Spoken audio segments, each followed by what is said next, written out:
welcome to Nerja, a little town 250 kilometers roughly east of the Spanish port town of Tarifa. I didn't start the return journey back from Morocco to England from Morocco, from Ouarzazate, purely because it's a very similar journey to the way down, and I didn't want to double film stuff. And secondly, honestly, hand on heart, I had to smash out the mileage on the motorway as quickly as possible. From my place in Ouarzazate, Morocco, to Tangier, the port, I wanted to see if I could do it in one day, because of course it took me probably 4 days to get down, but I turned off motorways and really soaked everything in and enjoyed it. And I'm not saying I didn't enjoy it on the way back, but the way back was more about speed, because I've got a slight time frame that I had to do the trip in. And I managed to do it. Ouarzazate, the gateway to the Sahara Desert, to the port of Tangier. Google Maps said it would take 9.5 hours. And with a stop off, food and stuff like that, I did the whole thing in about 11.5 hours, which I was delighted about. So you can do it, get from the Sahara Desert, or the gateway to the Sahara, back to the port of Tangier in one day, in one big slog of about 10 to 12 hours or so. Then got the ferry, I stayed the night in Tangier, then got the ferry over to Tarifa, and then I rode 250 kilometers to where I am right now. So I've done 1,000 road miles to get to this point now. My plan is I'm going to be in Barcelona in 2 days' time, so 500 kilometers today, 500 kilometers tomorrow. I'll spend 3 days there with Monika. And then from there, I've got to do an equally gigantic ride back from Barcelona to Ipswich, because I must be in England. I've got a stag do coming up. So missing it and slowing down a bit is not an option after that. I've got a very definite deadline. The entire journey is 3,600 kilometers, the entire journey home, Morocco to Ipswich. I'll take you along with me. Unfortunately, it won't be the cinematic stuff. It will be, I'll be honest, purely smashing out the motorways as quickly as possible. So I'll do one video for my entire journey back, which in reality will be 4 days or so.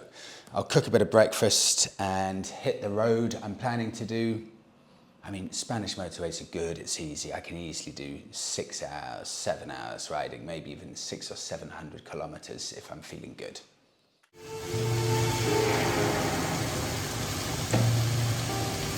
Now, the Americans have had an involved and passionate love affair with the S400. Since its launch, they have bought a staggering 170,000 of them. Obviously, if you want to make progress out in Britain's green bits, cars like this just won't do. You need something with four-wheel drive and plenty of suspension travel.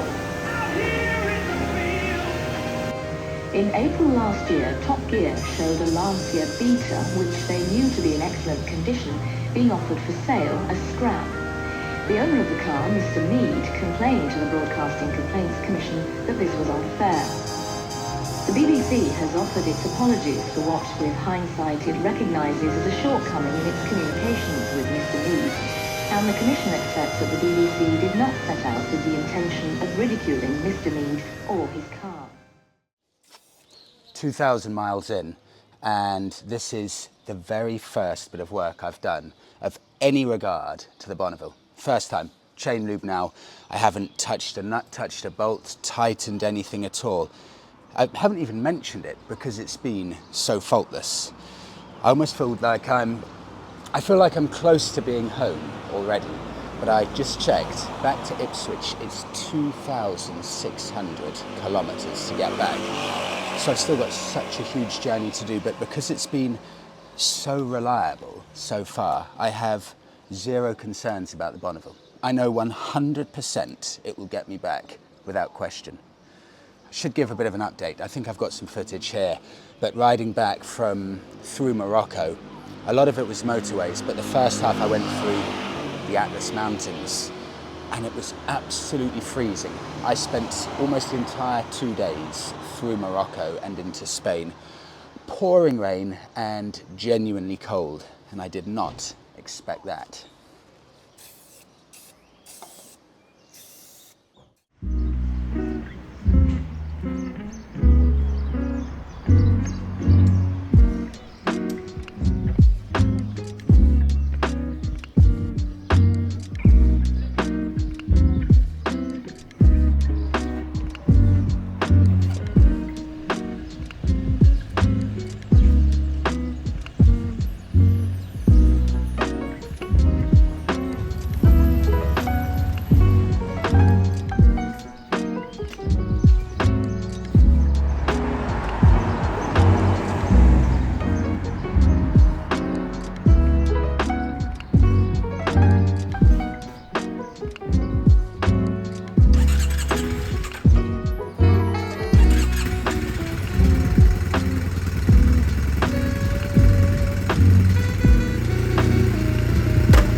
Well, I didn't expect this.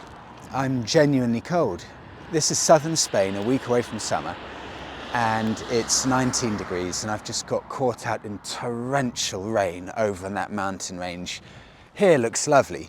Over there, black clouds. So I'm going to put my thermal lining back in my jacket. I'm going to put my over waterproof jacket on top as well, because getting cold and wet with hours left to go would be seriously unpleasant.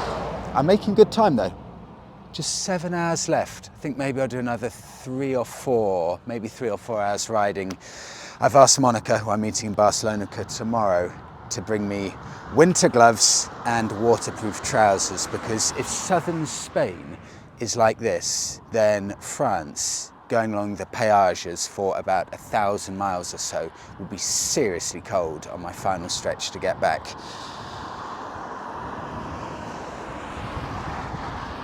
You may notice I've got new gloves.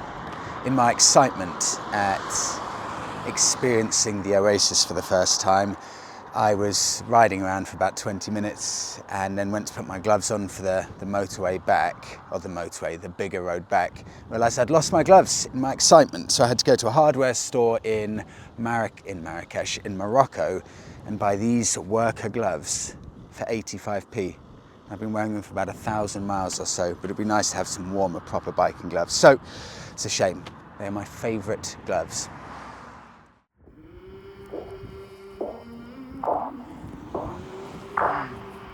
I came from the mud, there's dirt on my hands. Strong like a tree, there's roots where I stand. Oh, I've been running from the law. Hope they won't shoot me down soon.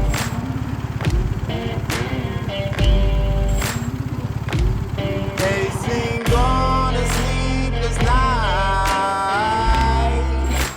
Try to catch me howling at the moon.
I feel like Spain's a home away from home after spending so much time in Tenerife. So I know my favourite supermarkets, and I know exactly what I want from the supermarket. So Mercadona, for example, they do delicious croissants. So I've got croissants, bit of hummus, drink, banana, 10 minutes or so, and then I'll carry on with the ride, because I can see the clouds are starting to form all around me, and I'd love to be able to break through them just to make sure that I don't get a soaking later on.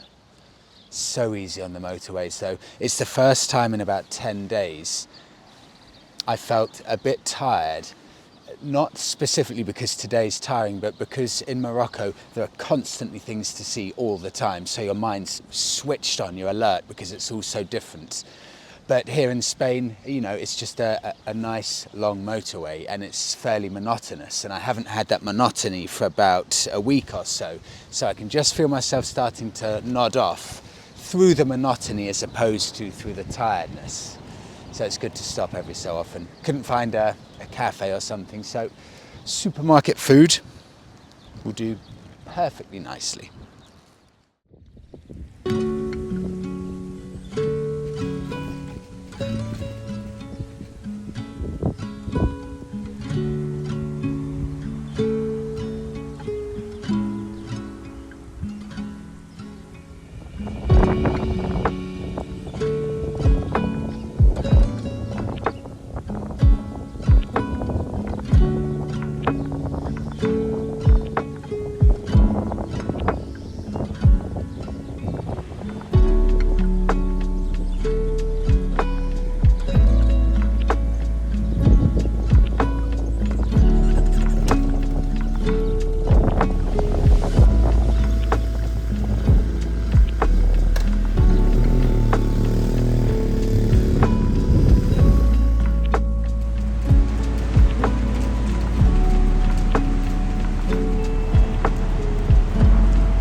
Morning from Borriana in Spain. 40 kilometers north up the coast from Valencia.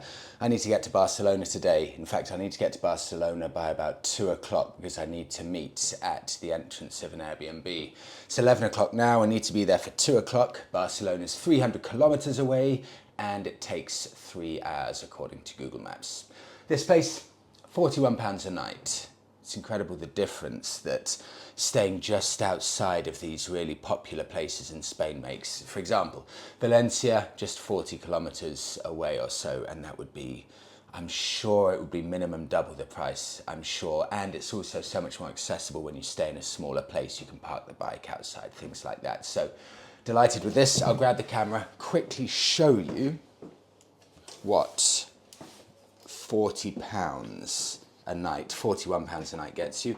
I'll tell you one thing it does not get you, and that is a view. But it does get you a fridge. Single bed, desk area for me to do my paperwork and documents. What am I talking about? Did none of that at all. Bathroom.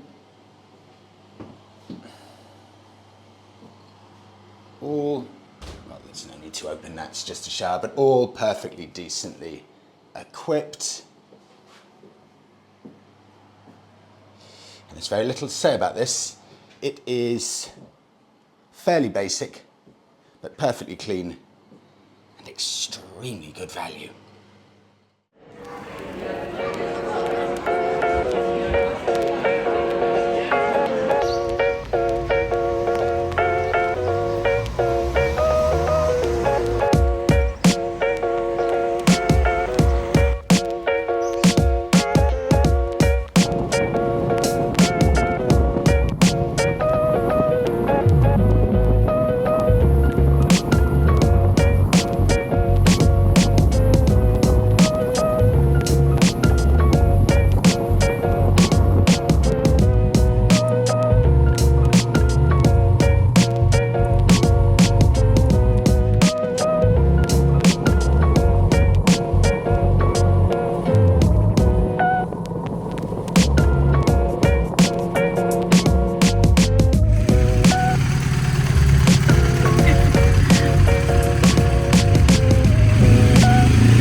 Barcelona.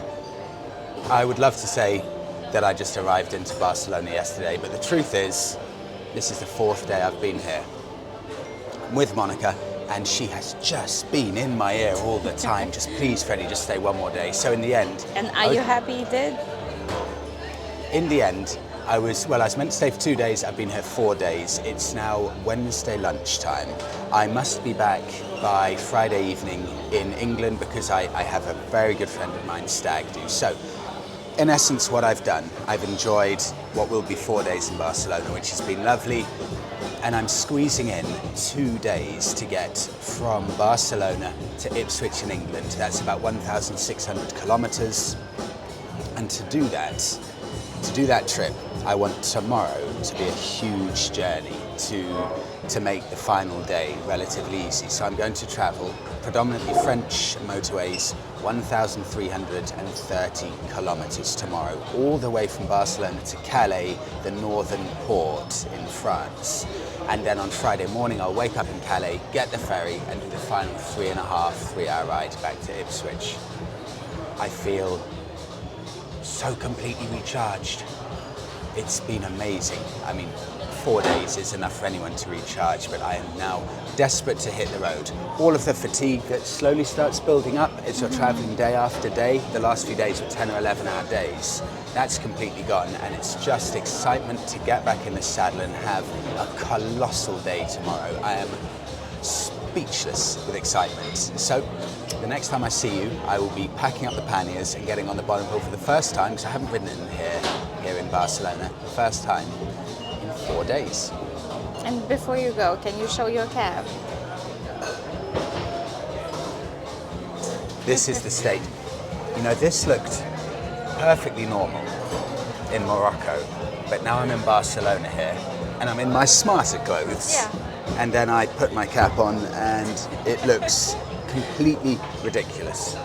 Monika's promised to buy me a new one, but you've been promising. But you don't want to. Promising for 4 days now. Yeah. Still haven't seen that wallet getting dusted off.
Bonjour from a French service station. It's 9:30 in the morning now. I left bang on when I wanted to leave at 7 a.m. I've covered about 250 kilometers. Google Maps says I've got 10.5 hours left, so I'm beautifully on time. I was getting, well, I say beautifully on time, just to confirm, beautifully on time to be able to get to Calais, let's say in reality 9 or 10 p.m, meaning Barcelona to Calais in 1 day, which would be my aim. I had to pull over though. I was just starting to get a bit tired, that motorway monotony. So I've pulled over. I'll fill up the Bonneville, grab a bit of breakfast, try and keep it as short and sweet as possible. Let's say 20 minutes maximum, so I don't push myself back too much. Pouring rain in Barcelona in the morning, which was horribly unpleasant, but now into France, blue sky. Still not that warm, about 20 degrees, but you can mile munch the French motorways. The road surfaces are incredible, 130 kilometers an hour. Yeah, it's good going. Very nice and smooth, so everything is exactly on point, and I love the French service stations. So I'll carry on, but feeling good, feeling positive. I think I'll be able to hit Calais today. I forgot to say as well, you'll notice pretty much my full winter gear on now. I've got plastic waterproof trousers on. I asked Monika to bring them when she came to Barcelona because I had a feeling it would be cold and wet on the way back. And I was spot on right almost immediately. Pouring rain, and when I started this morning it was 16 degrees. Winter gloves again needed, and an extra sweatshirt under this. So I've got a shirt, a sweatshirt, biking jacket and waterproof over jacket, which is this. And I need every single layer at the moment.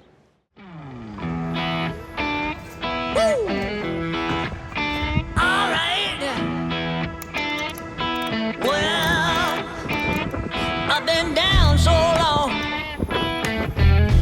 that my mind can't get no rest. No, no. I've been down so long that my mind can't get no rest. No, no. This ain't easy, darling, 'cause the devil's on my trail. I've been running so long that my feet don't work no more. Oh yeah. I've been running so long that my feet don't work no more. Oh no. It ain't easy, darling, when the devil's on my trail. Oh yeah.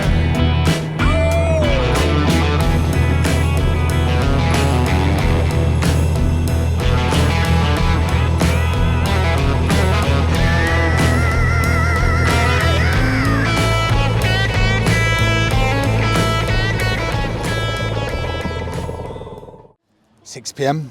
I've been going for 11 hours and I've done 900 kilometers. So I've got about 450 kilometers or so to go, which is about 4 hours. If I can get in realistically at about 11 p.m, I think I'll be fine. Everything's been perfect. Motorways, as the French motorways always are, have been brilliant, almost no traffic at all. But I started getting tired about 3 hours ago, so I had to pull over, get an espresso from Starbucks, and then that completely perked me up. Straight after that, I was completely fine. Although I did put one of my péage tickets in my pocket, and it was raining earlier in the day. Completely disintegrated into nothing. So I spent about 10 minutes speaking to the person on the other end of the phone line at the péage station, trying to explain that I do have my ticket, but it's destroyed. Eventually they let me go with an €8 fee, which I think was fine. Péages haven't been that bad so far. I'll tot everything up at the end, but the weather's just getting better and better. It was freezing cold earlier. I climbed up to 1,800 meters altitude, and I was shivering for ages. I think that is what made me really tired, constant shivering on the bike. But now, got a new lease of life, feeling more awake. I think I can do it. Last 4 hours or so.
I made it.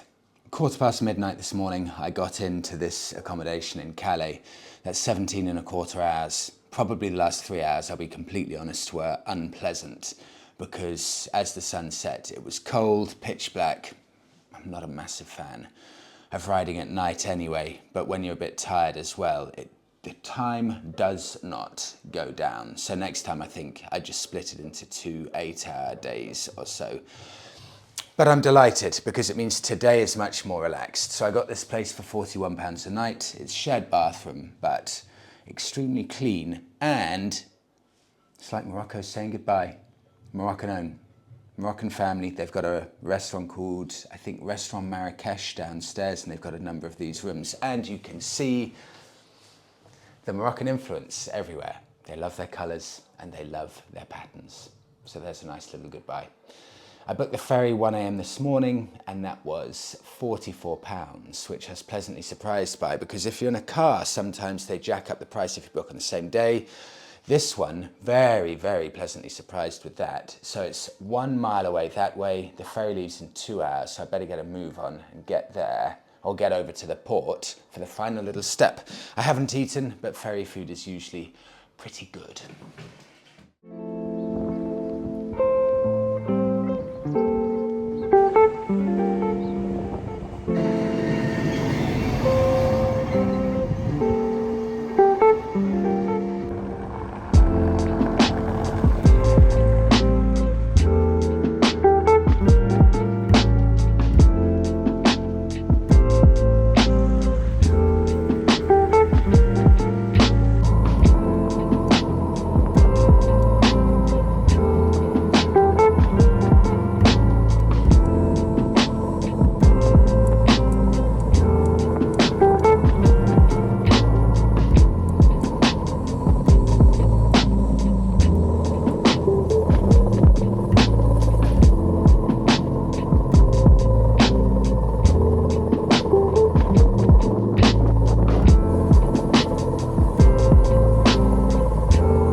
Well, I can't believe it.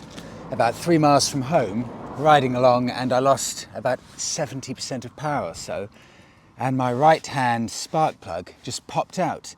Exactly the same as what happened on my trip last year back from Barcelona. The difference this time is I recognised exactly what had happened. So before, genuinely, if it was a year ago, I'd have no idea what had happened.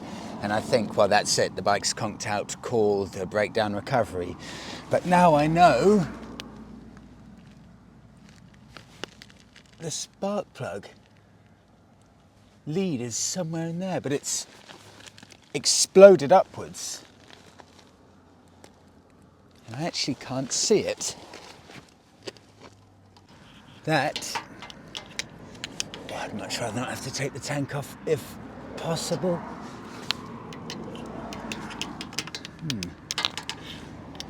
That's the top of my exploded spark plug. Wow.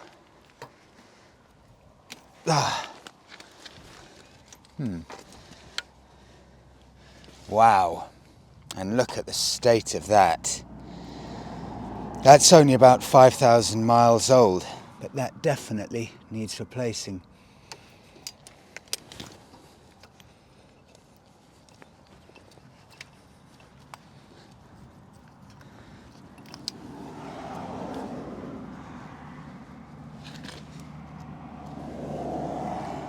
just realised I was trying to push back in the spark plug, but of course I'm going to have to take off the tank because I need to screw it in. Luckily I do have my spark plug tool, but I have to disconnect the battery, take off the tank, screw it in. And I'm 3 miles from home. Oh, I don't know if I should just limp it home because I can't be bothered to do any mechanic stuff now.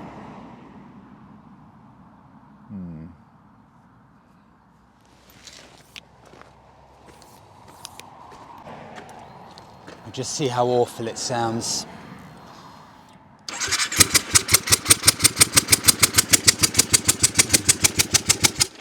Nope, not gonna happen.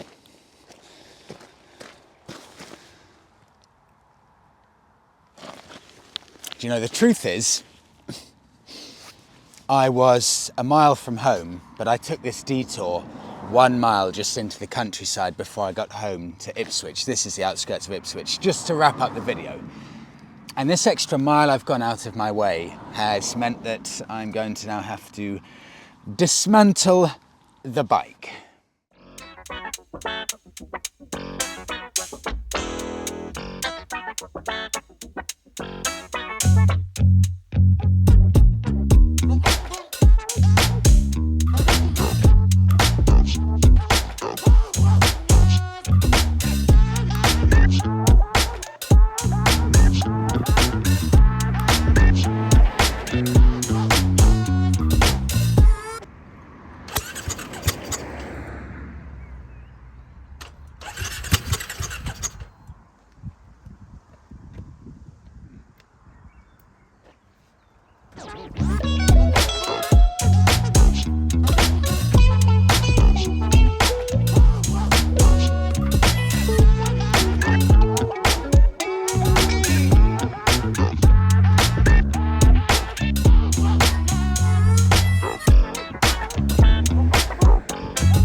Start of the trip I said I'm only taking the tools that I need, and I've got the spark plug tool, I've got this wrench to tighten the spark plug. The problem is I don't have the extender that goes from this to the spark plug tool, so this will not fit in the gap for the spark plug. This cannot be possible that I have to call breakdown to take me back the last mile. Actually, one other point. I'm unbelievably lucky that this didn't happen in the middle of nowhere in Morocco or Spain. Unbelievably lucky. Okay, I just need to do enough to get me back. There's nothing I can do. Because that just won't fit.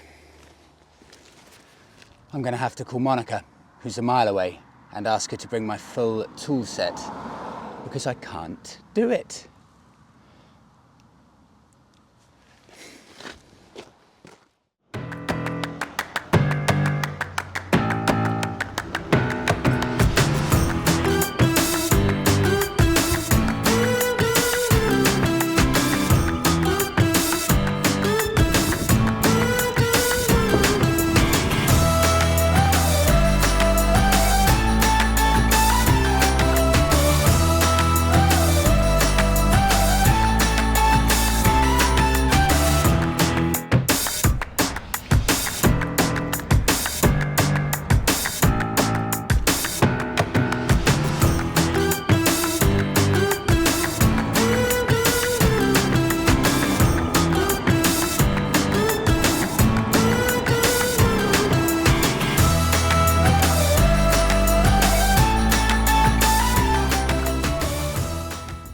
Goes.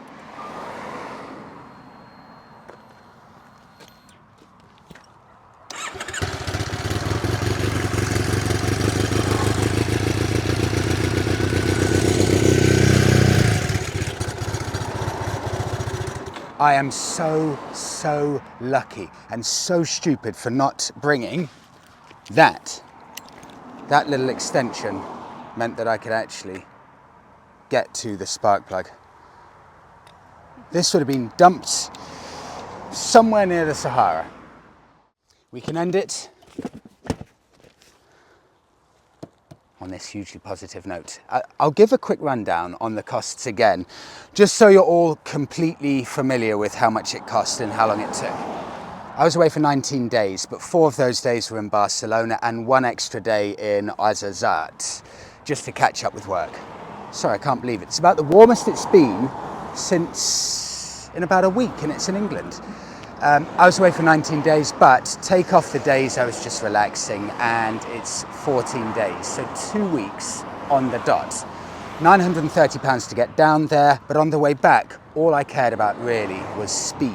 So I rode back from Barcelona up to Calais instead of getting the ferry. I bombed back in huge mileage over a couple of days just to be as quick as possible, and that meant I saved over £200. So on the way back it cost me £694, meaning the total, tolls, fuel, accommodation, ferries, everything, £1,700 to the gateway to the Sahara and back again. I haven't included food because, well, you buy food in England or wherever you're from, so you can eat as cheaply as you like, especially when you're in Morocco.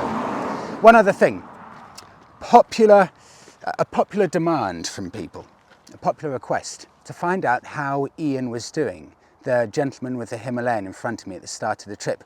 Where did he go? What did he end up doing? And I'm sure Ian, he won't mind me putting up a couple of pics here. He ended up going all around Spain and Portugal.